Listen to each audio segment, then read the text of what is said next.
À présent, un autre écrivain, nous en avons écouté déjà deux ce matin, Jean-Benoît Puech, qui a publié son premier roman en 1979, La bibliothèque d'un amateur, chez Gallimard. En 1982, il soutient à l'École des hautes études en sciences sociales une thèse sur la supposition d'auteur.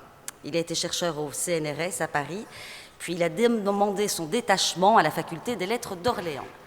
Alors depuis lors, il a publié une douzaine de livres autour de la figure d'un écrivain de son invention, Benjamin Jordan. Un projet de réflexion sur la fabrique de l'histoire littéraire individuelle ou, m'a-t-il écrit, une autobiographie par procuration. En 2016, Jean-Benoît Puech et son collègue Yves Savigny ont réalisé à la médiathèque de l'Université de Dijon l'exposition Jordan et son temps, dont POL a publié le catalogue. Vous êtes prêts? Magnifique. Oh, et j'oubliais Yann Battens, j'en suis navrée. On commence déjà un peu à fatiguer en réalité, mais c'est toujours aussi riche et passionnant. Yann Battens va donc dialoguer avec Jean-Benoît Puech, figure bien connue Yann Battens, ici en Belgique, mais à l'étranger aussi. Vous ne m'entendez pas bien? Ça va? Oui? Ah oui, oui. Il est un peu trop bas en fait cette fois-ci.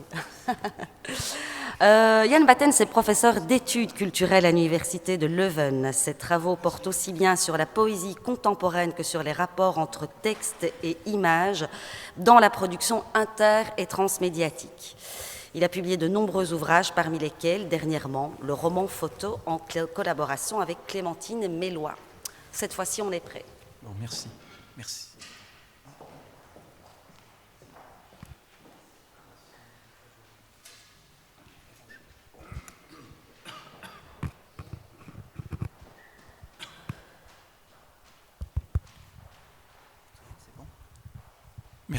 Merci de cette présentation et de votre présence.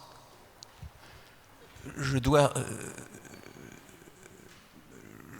peut-être vous dire quelques mots avant tout de ce Benjamin Jordan. Et le avant tout désigne les deux expositions dont j'ai été le commissaire. Donc avant d'en parler, je dois pour la majorité d'entre nous de dire quelques mots de cet écrivain. Donc c'est un écrivain de mon invention, qui est un écrivain contemporain, qui est né à Étampes en 1947 et qui est décédé à Aurillac. Ce sont deux petites villes françaises, en 1994. Donc j'ai imaginé cet auteur il y a fort longtemps maintenant, plus d'une trentaine d'années, et peu à peu, dans la douzaine, comme il a été bien dit, merci, de livres que j'ai publiés à son sujet, j'ai d'abord écrit son œuvre,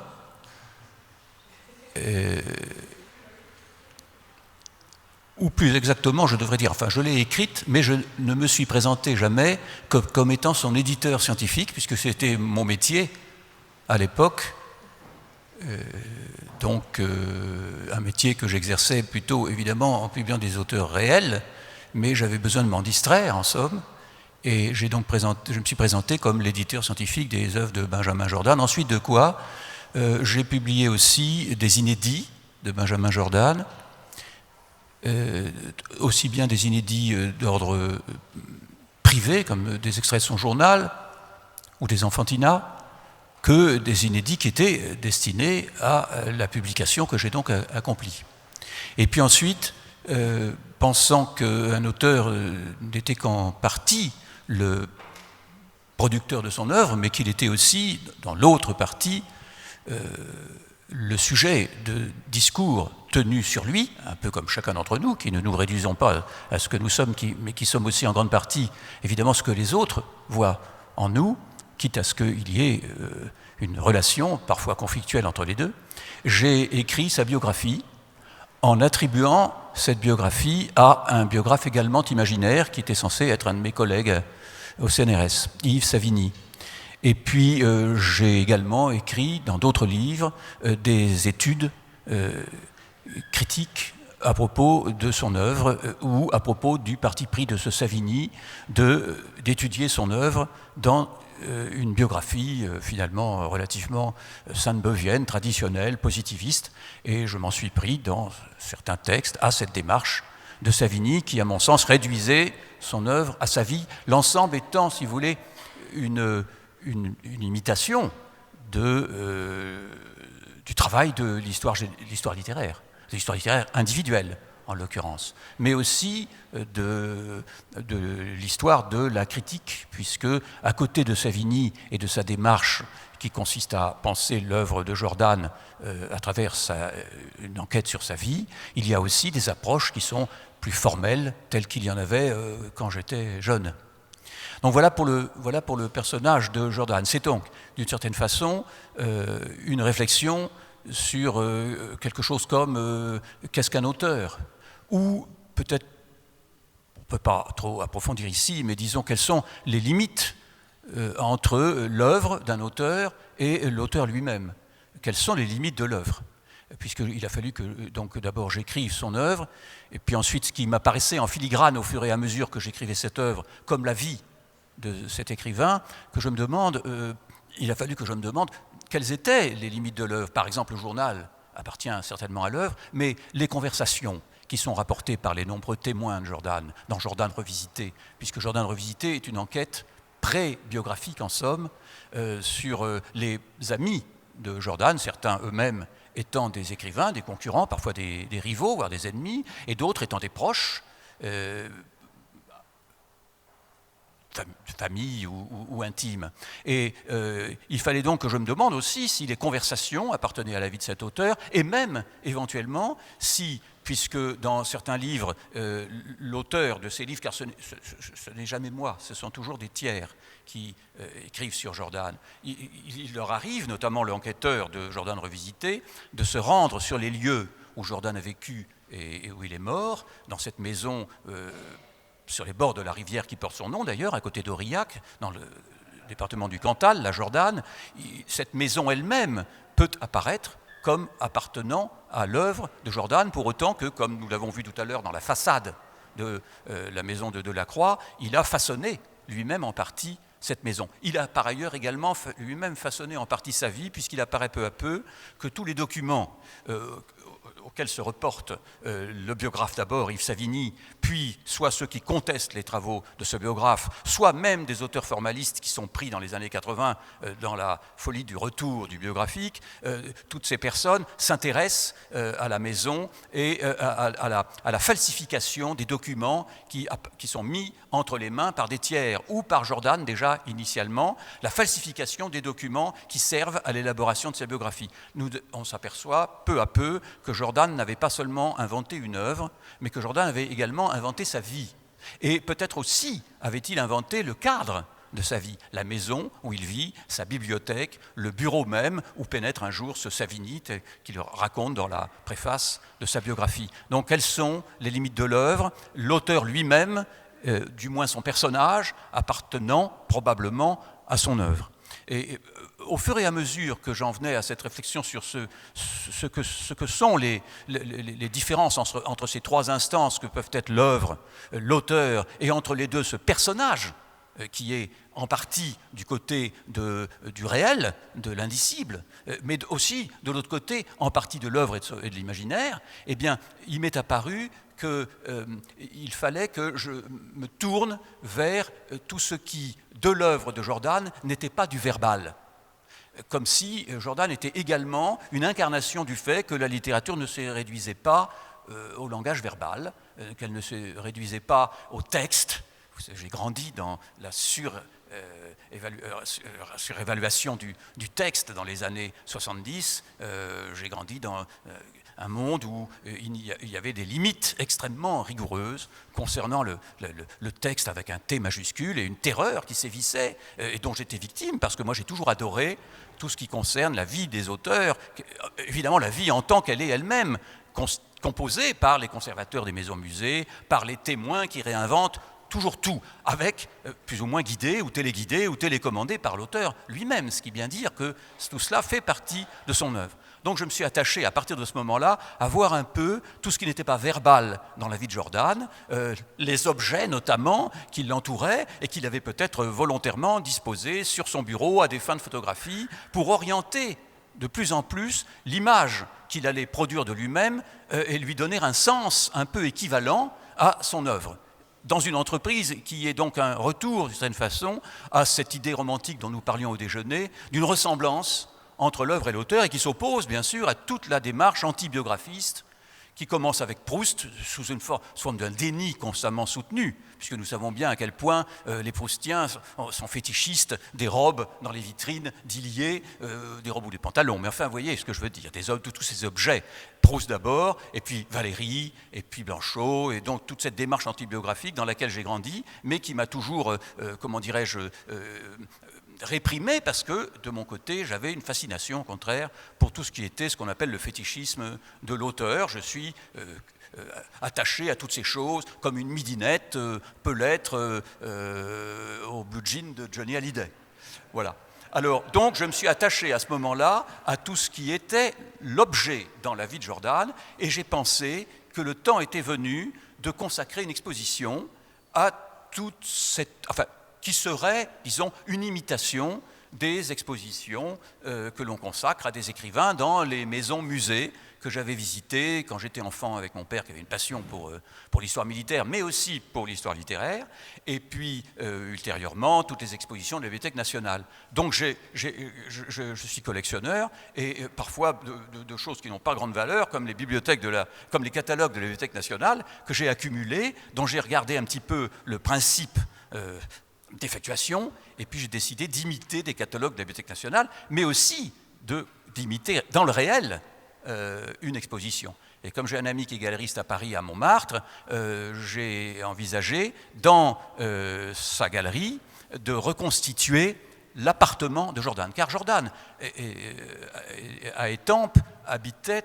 Sa mère avait une propriété sur laquelle elle avait fait construire un immeuble moderne, avec une très jolie vue d'ailleurs sur le parc du château de Champigny-Morigny, puisque c'est la banlieue d'Étampes, à une cinquantaine de kilomètres de Paris. Et donc cet appartement de Jordan, dans l'appartement de l'immeuble que sa mère avait gardé le dernier étage, elle l'avait logé là, ce brave garçon incapable de s'intégrer socialement. Alors bref, elle l'avait logé là, et de là il y avait une très jolie vue sur le parc, et donc j'ai essayé chez cet ami à Montmartre, dans son appartement, de reconstituer l'appartement de Jordan. J'essaie désespérément de t'interrompre pour te poser une question. Allez, profite de ce que je n'ai pas les bonnes photos.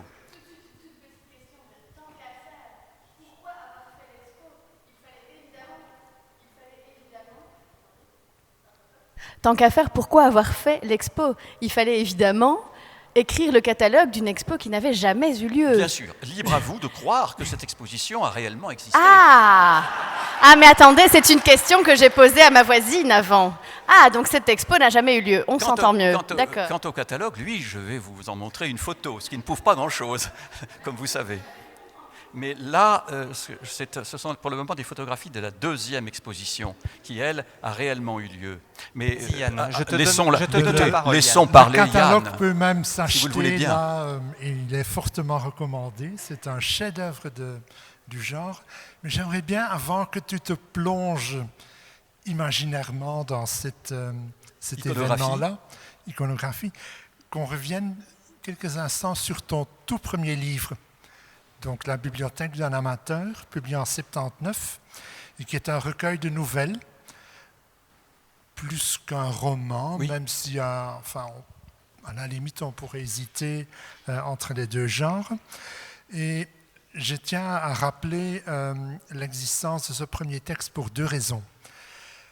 Premièrement, parce que ce texte est, en quelque sorte, est un texte hyper ou méta ou post-borgésien. Je ne t'ai pas encore entendu parler de Borges, qui me paraît une référence pour toi tout aussi importante que celle que tu as mentionnée. Borges, l'écrivain italien ? Non, pas Borghese, notre ami argentin, d'une part. Donc j'aimerais bien que tu dises quelque chose de Borges. Jordan, écrivain de... Non, continue, parce qu'autrement, tu ne pourras plus continuer.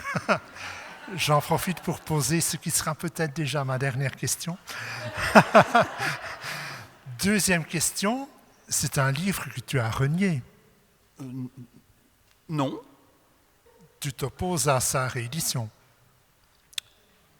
c'est-à-dire que c'est un livre qui ne fait pas partie du cycle Jordan. Alors, je suis un peu embarrassé avec lui. Et je ne sais pas si je dois l'intégrer au cycle Jordan en disant, mais c'est un peu... enfin, c'est un mensonge qui dirait la vérité, comme toujours, mais puisque je suis tenté... il faut dire que chaque chapitre, chaque nouvelle de ce livre, enfin, c'est l'histoire d'un homme qui, dans une salle des ventes, achète une caisse dans laquelle se trouvent des ouvrages, et chaque chapitre du livre est la description d'un de ces ouvrages que j'ai imaginé, que j'ai inventé. Et l'homme qui achète cette bibliothèque essaie, de retour chez lui avec les livres qu'il a achetés dans cette vente, de reconstituer la personnalité de celui qui a vendu les livres, qui était d'ailleurs en réalité dans la salle au moment de la vente. Mais ça, c'est toute l'histoire de la dernière des nouvelles qui reprend l'ensemble, et il était à la vente, son fantôme, en réalité, était à la vente. Et maintenant, ce que j'essaie de faire, c'est de récupérer ce livre... Entre parenthèses, cette dernière nouvelle a été commentée par Gérard Genette, entre autres. Oui, c'est-à-dire que c'était mon patron de thèse, et il a, entre autres mérites, celui d'avoir dirigé une thèse sur le personnage d'écrivain, alors qu'il n'est pas, lui, un spécialiste du tout de cette question, puisque, au contraire, pendant très longtemps, c'est quelqu'un qui ne s'est attaché qu'à la lettre du texte, qui finalement ne m'intéresse pas beaucoup, puisque moi je suis venu à lui en doctrinant que la littérature n'avait pas grand-chose à faire avec le langage verbal. Et cependant, ça a dû l'amuser, parce que... Et puis finalement, il a dû s'amuser pendant quelques années, mais moi aussi. Alors bref, j'essaie de le récupérer en disant que c'est Jordan, le marchand, le vendeur de ces livres. Mais c'est difficile, parce que c'était pas dit dès l'origine, voyez-vous. Donc il m'embarrasse un petit peu, celui-là. Et je considère plutôt que tout commence avec l'apprentissage du roman, que sont des extraits du journal que Jordan consacre à son grand écrivain, à lui, qui est Pierre-Alain de Lancourt, voilà, le célèbre Pierre-Alain, qui était son maître. Bien connu de nos services. Voilà, encore plus célèbre que Jordan, Pierre-Alain de Lancourt, l'auteur notamment du fameux Mirage des sources. Voilà. Alors, donc j'en viens à l'exposition, qui, comme vous l'avez compris, a réellement, bel et bien, été organisée chez cet ami. Et alors, cette exposition, c'est un premier type d'exposition. Donc voilà. Alors là, c'est l'appartement qui est censé être... Est-ce qu'elle apparaît là? Alors donc, vous avez le portrait de Benjamin Jordan au-dessus de la cheminée, que j'ai accroché en l'occurrence, et qui a été peint par un portraitiste mondain parisien contemporain, qui s'appelle Jean-Claude Fourneau. Et ici, nous avons... la mère de Benjamin avec son... Non. Donc j'ai accroché des tableaux représentant Benjamin, représentant sa mère, et puis dans l'appartement lui-même, eh bien, nous avons apporté d'Orléans, comme le font des commissaires avec un camion que nous avons loué, ma petite assistante ici présente et moi-même, nous avons emporté chez cet ami le mobilier qui était celui de Jordan dans l'appartement que sa mère lui avait... voilà. Donc, alors il y a la bibliothèque la bibliothèque de Jordan, et puis, alors ici... Alors ça, c'est le théâtre, parce qu'il y a aussi une œuvre pour enfants de Jordan. C'était ce qu'il préférait d'ailleurs, les enfantinats que j'ai publiés dans Benjamin Jordan, une vie littéraire. Ce sont des petites pièces de théâtre qu'il a écrites pour les enfants, lui-même ayant d'ailleurs construit ce théâtre, et puis dessiné les décors et les petits personnages qui n'apparaissent pas là. Alors là si on les voit aussi. Donc il y a une œuvre pour enfants, ça, c'était l'œuvre qui est présentée là, c'est Le Ravissant Ravisseur, je crois bien. Et puis alors j'avais présenté aussi un certain nombre d'ouvrages de Benjamin Jordan, et puis je m'étais permis de présenter également le livre que nous avons écrit tous les deux, qui est un livre d'entretien à propos de Jordan et qui était paru aux éditions des Impressions Nouvelles. Ceci, à droite, c'est la biographie de Jordan par Yves Savigny. Il faut entendre évidemment le travail sur les signifiants, comme on disait quand on était jeune, n'est-ce pas? Savigny, Yves. Et puis ici, vous avez Jordan revisité, auquel j'ai fait allusion, qui est la visite chez les amis de Benjamin Jordan. Alors j'ai mis ça dans un présentoir de la bibliothèque Rouget-Or, qui est une bibliothèque pour enfants qui a beaucoup marqué dont les livres ont beaucoup marqué la littérature de Jordan, car les œuvres de Jordan, il faut le dire aussi, sont dans l'ensemble des pastiches de genre. Et parmi les genres de prédilection de Jordan, il y a la littérature de jeunesse et la para-littérature, littérature populaire. Jordan, comme tous les gens très sophistiqués, a un faible pour tout ce qui est populaire. Tu parlais de Borges tout à l'heure, c'est le cas pour Borges qui a une passion pour les gauchos, un peu comme Wilde avait une passion pour les mauvais garçons. Eh bien Jordan, lui, qui est quand même quelqu'un de relativement sophistiqué, il a une passion pour la littérature populaire et la plupart de ses œuvres sont des pastiches de la littérature pour enfants ou des romans de science-fiction des années 30, des romans policiers anglais, Karl May, par exemple, pour la littérature allemande. Karl May a beaucoup compté pour Jordan, parce que, mais enfin, on ne peut pas entrer dans les détails, mais son père ayant été officier des troupes d'occupation françaises en Allemagne après-guerre, alors il lui offrait constamment, tu le sais bien, Yann, et je te remercie de le savoir, et d'y avoir fait allusion quelque part, l'importance de Karl May dans l'œuvre de Benjamin Jordan. Donc ici, première exposition, c'est une sorte de performance. Disons qu'il y a un travail de scénographie à l'intérieur d'un appartement où l'on reconstitue l'appartement de jeunesse de Benjamin Jordan et où se confondent à la fois alors la vue n'est pas la même du tout, puisque là on a une vue superbe sur Paris, c'est à Montmartre, rue d'Orchamps, mais ici se confondent à la fois le lieu même. Enfin, il y a une superposition, si vous voulez, comme dans la réalité supposée, lorsque on est dans une maison d'écrivain et qui devient un musée. Et alors ici, c'est pas sur les lieux. Alors, il y a le cas, par exemple, vous voyez par exemple la chambre de Balzac à Saché, et la véritable chambre que Balzac occupait à Saché, mais la chambre de Proust, telle qu'elle est exposée dans ça n'est plus boulevard Haussmann, justement, c'est au premier étage d'une banque d'un boulevard à côté, ce n'est pas sa véritable chambre, ou bien la reconstitution du bureau de Valéry au musée de Sète, etc. Là, on est dans un autre système où on reconstitue la maison de l'écrivain dans un lieu qui n'est pas le vrai. Ce qui m'intéresse encore plus, parce que ça n'est pas le réel, aurais-je dû dire, mais c'est bel et bien un enjeu de vérité qui est d'autant plus important ici qu'on est dans la représentation et non plus dans la présentation.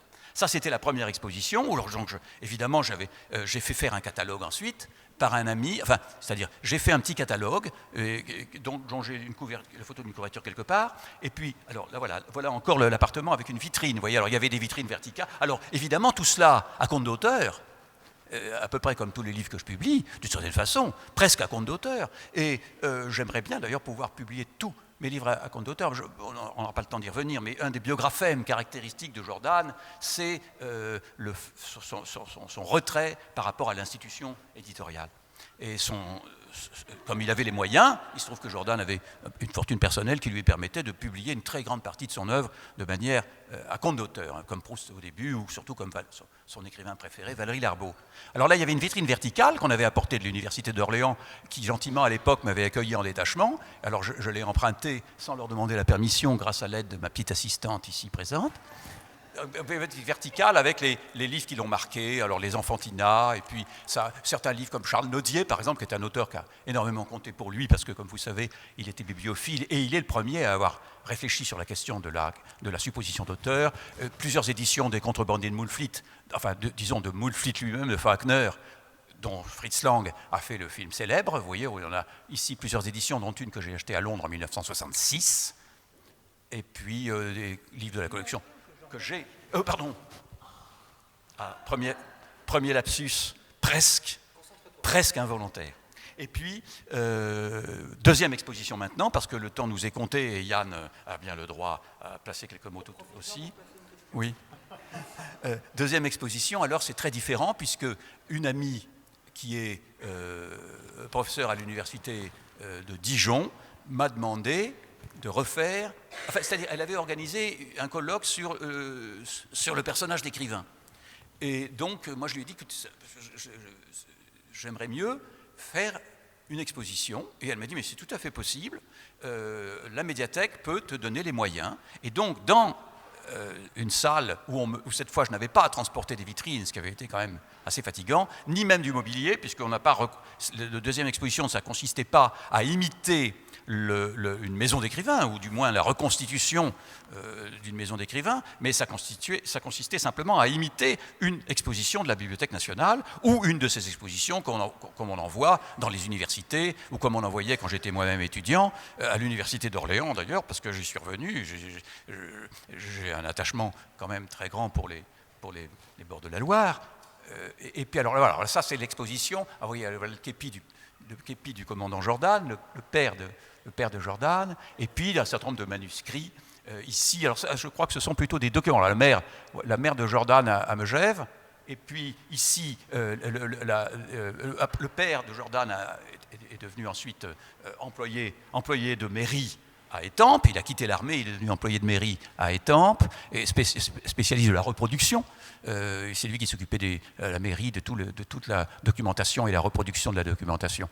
Et puis alors tout un tas de documents. Là, ici, c'est un grand hôtel sur le Bodensee où se sont connus les parents de Jordan. Donc ça, c'est une vitrine sur les parents de Jordan, la maison de sa mère.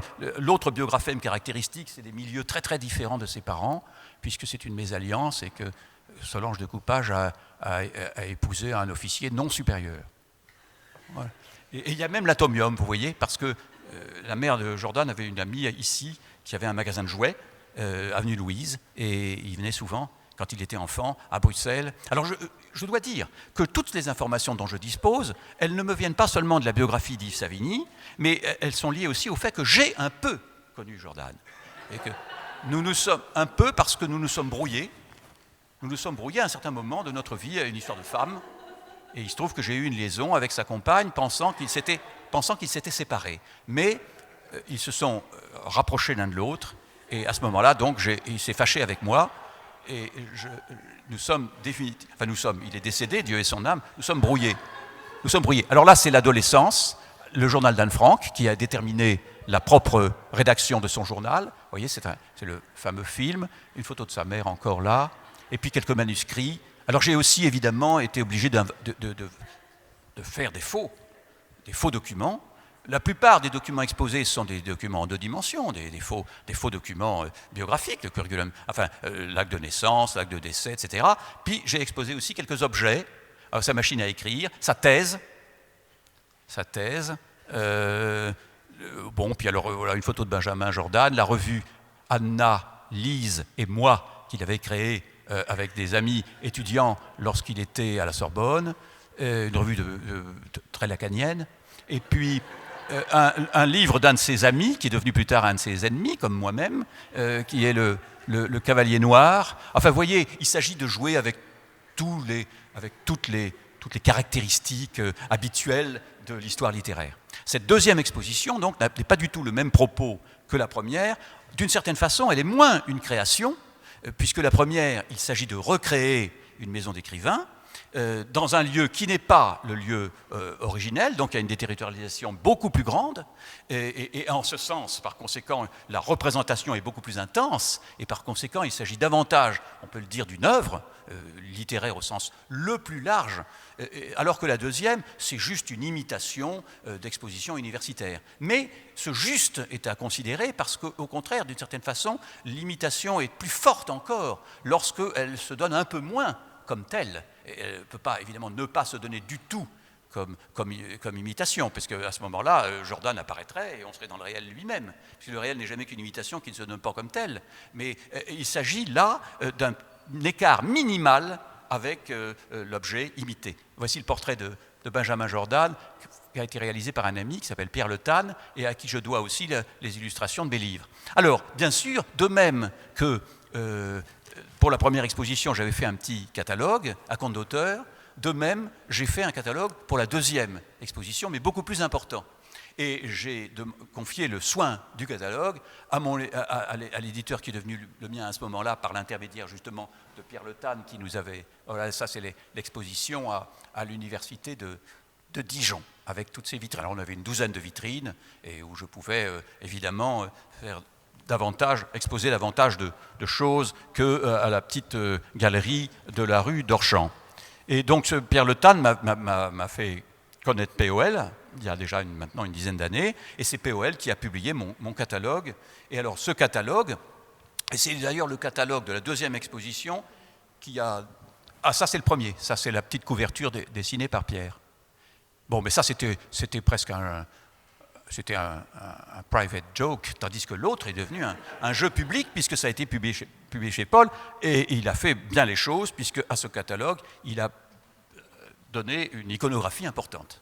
J'avais déjà fait une iconographie dans Benjamin Jordan, une vie littéraire, j'adore ça, et j'avais déjà travaillé sur l'iconographie d'écrivain au moment de ma thèse, puisque je donnais l'iconographie d'écrivain comme faisant partie de son œuvre, puisque toujours mon idée c'était que l'œuvre n'est pas réductible au verbal. Évidemment, les photos de l'écrivain, pour moi, c'était presque le comble de l'œuvre, enfin le comble de l'œuvre étant certainement la vie même de l'auteur, mais elle est difficile à représenter.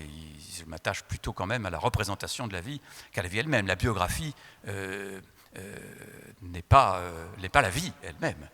La biographie est irréductible à tout. La vraie vie est irréductible à toute biographie. Et puis donc le catalogue, je profite de cette... Est-ce que je peux parler, Yann, s'il te plaît? Non. Tu peux répondre à la question. Alors vas-y, allez, je te... Non.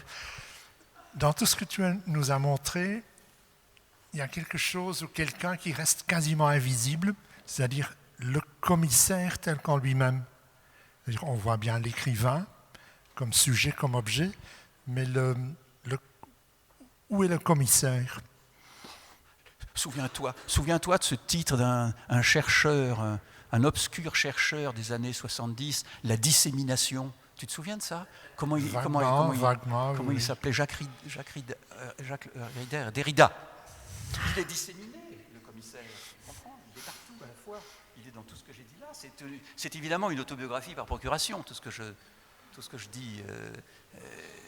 Mais c'est une autobiographie par procuration, dans l'idée que bien, enfin, ça aussi, ça date de, mais que je est un autre. Mais moi, je dirais plutôt je est plusieurs autres, puisque là, il est à la fois votre serviteur qui apparaît un peu dans les livres, et puis Yves Savigny, les amis, les ennemis de Jordan. Donc, je suis partout, je suis même ici. Oui.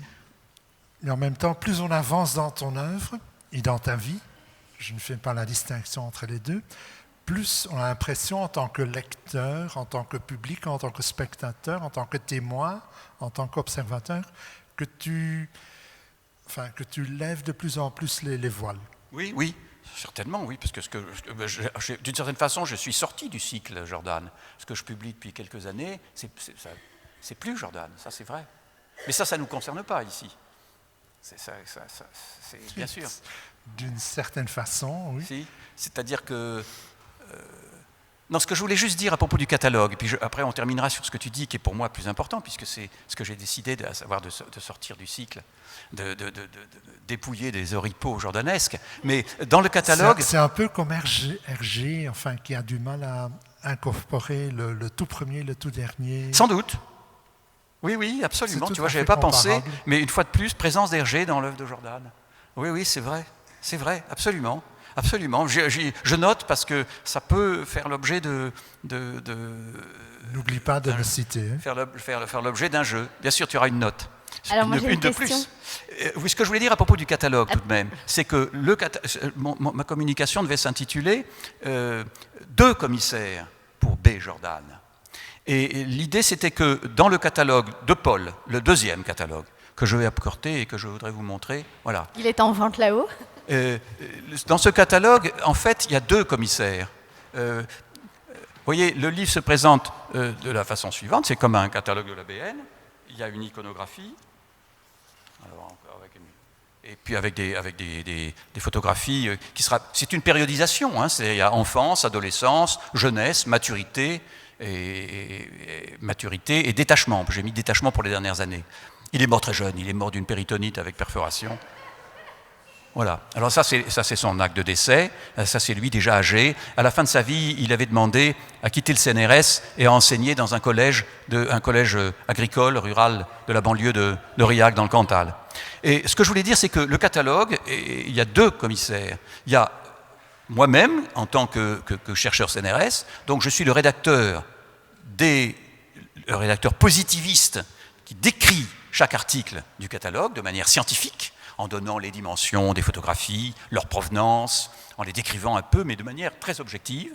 Et puis, ah ben voilà Benjamin.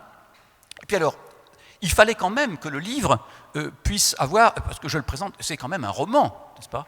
Et donc, il fallait qu'au-delà, ah ça c'est la montre de mon père, c'est une montre Stova, c'est la montre des armées françaises en Allemagne dans les années 50. C'est-à-dire, vous savez, c'est des montres qui ont été faites par l'armée allemande au titre des réparations de dommages de guerre.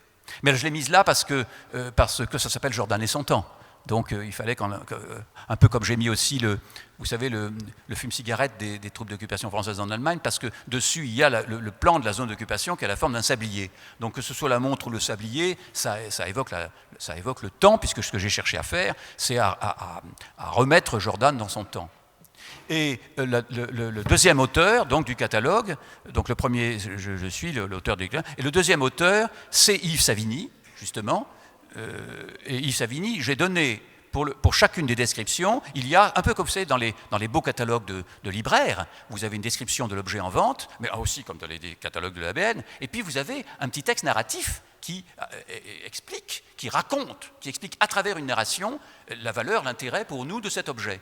Donc nous sommes deux commissaires, le commissaire scientifique, mais alors une scientificité qui est vraiment la scientificité fin 19e, encore une fois Sainte-Beuve, très positiviste, qui pense que la science, c'est simplement, ça consiste à dire combien il y a de pages dans un livre et quelles sont les dimensions d'une photographie. Et puis l'autre, Savigny, qui lui raconte, par exemple pour le sablier, pour le fume-cigarette, l'étui à cigarette, il raconte, ayant appartenu au père de Benjamin Jordan, qui a eu une influence très très déterminante sur la vie de son fils, puisque c'est lui qui lui faisait visiter, comme il a été dit tout à l'heure, à mon nom, des maisons d'écrivains, et ainsi de suite. Alors j'ai deux questions. J'ai l'impression que David est en train d'oublier Deux quelque petites questions chose. super factuelles. Dans l'historique, la chronologie de toute cette invention totale, est-ce qu'il y a eu au départ une période où vous faisiez réellement croire que Benjamin Jordan existait? Non, jamais. Jamais, d'accord. Donc il y a toujours eu cette... Jamais. Ok. Si. Jamais, parce que ce qui m'intéresse, c'est de montrer le masque du doigt. D'accord. Et il faut que le masque ne soit pas très bien posé. Parce Oui. qu'autrement, ça redevient de la réalité. La réalité, ça ne m'intéresse pas du tout. Ok. Et alors la deuxième question, on voit bien qu'il y a sa maison, ses portraits, tout existe. Et apparemment, vous avez aussi parlé de photos. Alors du coup, vous avez dû faire un casting terrible. Vous avez choisi comment la personne qui allait incarner... C'est qui? C'est vous peut-être? Je sais pas. C'est un ami, non, c'est un ami ami très cher, D'accord. qui est d'ailleurs le fils du peintre dont je vous ai montré, dont j'avais accroché les tableaux, le fils de Jean-Claude Fourneau. C'est un ami qui est écrivain aussi, qui s'appelle Thierry Fourneau, mais qui a très très peu publié dans l'édition, comment dirais-je, instituée, qui a publié beaucoup, mais à compte d'auteur, comme on dit, mais qui n'a pas publié beaucoup dans l'institution. Pardon? Non, l'important c'est le sens. La morale. L'important dans la vie, c'est la morale. Ce n'est pas les histoires, c'est la morale des histoires. La Jean-Benoît, Fontaine, on s'en fiche, connaissez-vous mais la morale de La Fontaine, on vit avec, oui. Connaissez-vous Juan von Comberta? Bien sûr, oui. Voilà. Oui, bien sûr. Et beaucoup d'autres, parce que je n'ai rien inventé, c'est un genre dans lequel je produis une performance. Simplement, mon désir, c'est de faire la plus grande performance qui ait jamais été produite dans ce genre. Mais bien sûr, oui, et puis beaucoup Non, parce que Juan von Comberta m'a fait à un moment donné croire que les sirènes existaient.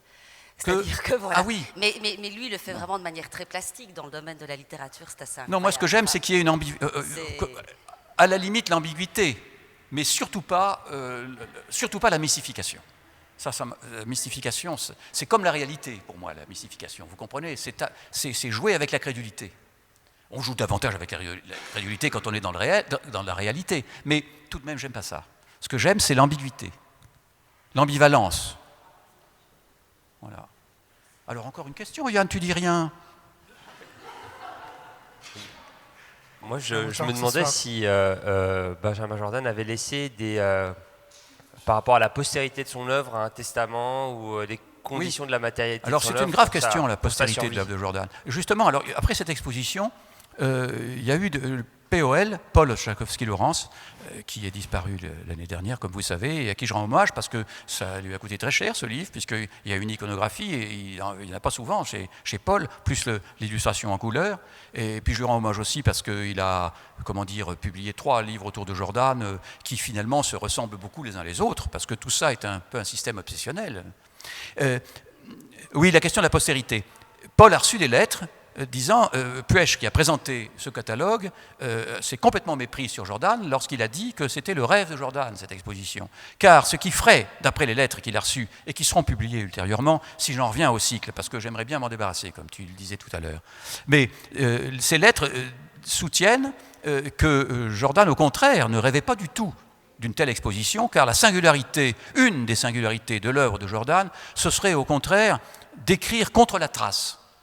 Pour Jordan, disent ses correspondants, et contre moi-même, qui soutient qu'il n'avait qu'un désir, c'était de se survivre, et même qu'il n'avait qu'une foi, c'était la foi dans le posthume, et que toute son œuvre est une sorte d'anticipation du posthume par une autogestion du biographique, eh bien, ce que prétendent ces lettres qu'avait reçues Paul, c'est au contraire que son désir le plus cher était d'écrire contre la trace et de mettre en avant non plus ce qui subsiste de la trace, mais cette énergie éphémère qui se déploie dans le moment même de la création.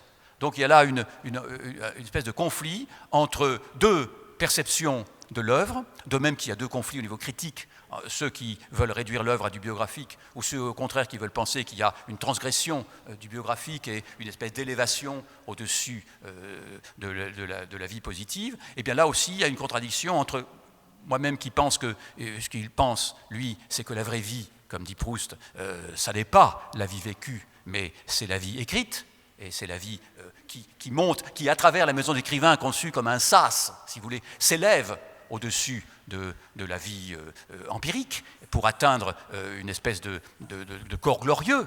Et puis il y a ceux, au contraire, qui, comme les auteurs de ces lettres qui se sont opposés à ma conception, pensent que Jordan, c'est quelqu'un qui se moquait éperdument du posthume et qui vivait, on pourrait presque dire, en somme, d'une certaine façon, plus dans le trait lancé que dans la trace, c'est-à-dire dans ce qui choix de ce trait, si vous voulez, et qui ont une espèce de lecture plus énergétique, vous voyez, et plus immédiate de l'œuvre. Donc là encore, conflit. Est-ce que j'écris pour survivre ou est-ce que j'écris pour disparaître iketnunk? Puisque tout ça, ce sont des paraboles, si vous voulez, tu sais bien que images. Tout est enregistré. Ce ne sont que des images. Tu sais que tout est enregistré. Il passera à la postérité, mais justement, l'essentiel, ce n'est pas la mouche, c'est le vol, comme disait Lacan. Voilà. Est-ce qu'il reste... Ok, merci. J'aimerais quand même aussi que tu reviennes sur tes rapports avec Louis-René Desforêts. Eh bien, d'une certaine façon, ils sont à l'origine de Jordan. Oui. Parce que, donc, quand j'étais adolescent, j'ai connu un écrivain peu connu. Moi, j'ai toujours eu une prédilection, évidemment, pour l'inconnu, ou le peu connu. Et donc, je me suis tourné vers un auteur qui était, lorsque je l'ai connu, alors on peut dire pratiquement inconnu, mais que j'avais de nombreuses raisons d'aimer par anticipation, et je suis devenu un proche de sa famille, et il se trouve qu'il avait une maison de campagne pas très loin d'Orléans où j'habite, et donc souvent il me prenait en passant, j'allais à la campagne chez Desforêts. Et ce Louis-René, à l'époque, n'était connu que pour un de ses livres qui s'appelle Le Bavard, qui depuis fait évidemment... je pense d'ailleurs que je n'y suis pas vraiment pour rien, parce qu'on a le premier grand colloque international sur Desforêts, je l'ai organisé avec Rabaté à l'école normale, il y a déjà un bail, mais à une époque où il n'était pas ce qu'il est devenu. Puis après, j'ai fait un film avec Jacot sur lui et tout. Donc on a quand même beaucoup travaillé, parce que non seulement j'aime bien l'inconnu, mais j'aime bien brûler aussi ce que j'ai adoré, et donc faire connaître l'inconnu.